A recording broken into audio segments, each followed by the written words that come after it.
Welcome everyone to Norrath Home and Garden, episode number 11. So over here, we're not going to do a map for this because as you can see, the place is right by the spire. We have Ravishing's Tower. I came across this the other day and it's really cool. I love the ivy work. Look around. Like the plants. I just love the plant work people are starting to really get into, or at least I'm starting to see. It reminds me of Rapunzel's Tower. Ooh. So yeah, we have obviously the crafting stations. They divide it up into public ones and non-public ones, but look at the those are nice arches. I would say the framework and the arches. It's realistic looking instead of just building a box. I like those square ceiling. The square, what is it? Just exposed beams. And the pillars. Like I'm imagining that those aren't necessary at all. Oh well, no. And then it's just a look thing. It's cool mantle work, nice little pub feel going on here, and the bars that we tend to see quite regularly. I went to the wrong side of that one, so we're just gonna skip over. It's a big shelf. It's a big shelf. And then we are going to make our way upstairs. They laid out the pictures very nicely. And nice little simple staircase. You know, it's just a pub kind of feel. It's a bit unfinished. It's a work in progress place, as many things are. But, you have a nice little window setup.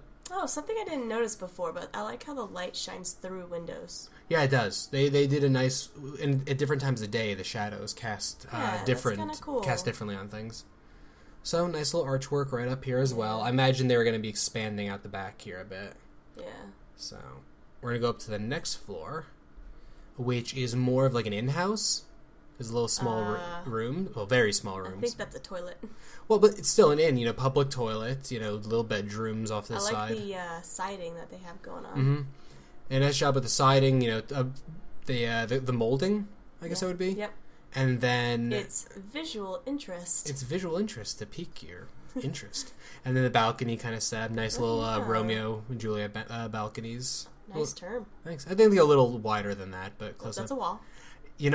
We've been over this in the show. I don't understand doors. They perplex me. No. Wait, was that a crack in the stonework behind you? Maybe. Like a aesthetic? Yeah, look at those cracks. Those are cool. I think that's part of the actual stone. Gosh, they need to expand that to make it higher. Well, it's essentially they just have the attic, being an actual attic. It's not a built-on. I don't know if they'll expand upward. I chatted with the person a little bit, and they made it very clear it's work in progress. But now we have the tower part of it, of Ravishing's Tower, and they made it very clear about this. Again, work in progress because, as you'll see here, there's no way to get up there. Except, guess what I did? I finally built a grappling hook. You did not. Yep. Well, so you did, obviously. There's nothing. As you can see, it's crazy. Oh yeah. So had a little trouble getting up. We're just gonna take a brief look around up here, get a nice sense of height, and is that bisected? I think so. Huh. So I was trying to climb up on the outside. It didn't work so well, as you're gonna see a few times. So we're just gonna get a look up the center. Okay. Oh nope, we're not going up there yet. I'm phenomenal with editing, Charnel. Have you noticed this? It's amazing. I'm skilled. It's astonishing. Oh, there we go. Yeah, this looks like a really cool dome work. Yeah. So up the tower skirt. See, now you can see up through there.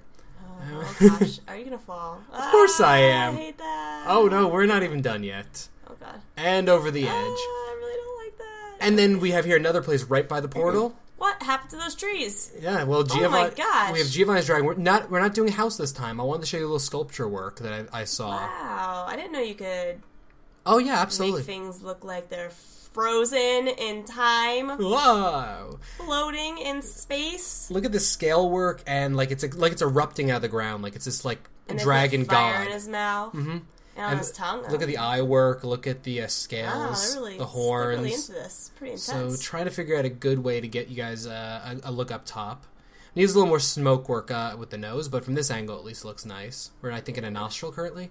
Okay, so again, cool horn work. Cool horns. They used marble, it appears, combined with a bunch of different materials. I really need to learn what all these materials look like. That would be helpful. So we're gonna jump down and did you land in there? Yep, I got in the lower jaw. See? I'm so proud. Right now, imagine if I hadn't built. Can you go inside his down into his stomach? Oh well, you're gonna see what we can do in a minute. So we have I like how the tongue's made out of some sort of obsidian. Yep, nice little split tongue, and oh yeah, you can go in here. I'm not quite sure. I think that's a craft. What is that? I'm not sure, but we're gonna go in the dragon's mouth. And if you ever wonder what the inside of a dragon looks like, this is your answer. Okay. So I don't know if they're going to do more Shiny. work, if they're going to expand on it to have like I want to see a full stomach system for this. It kind of looks like they had a hill, and then they sculpted it from the inside out. Definitely. I'm really fond of it. I want to see more sculpture work. So submit your claims, houses, sculptures, whatever you got. We want to see it on the show. Submit at concalpod.com. And we'll see you next Friday for another brand new episode. Thanks for joining us always, Charnel. You're welcome. Oh, thanks.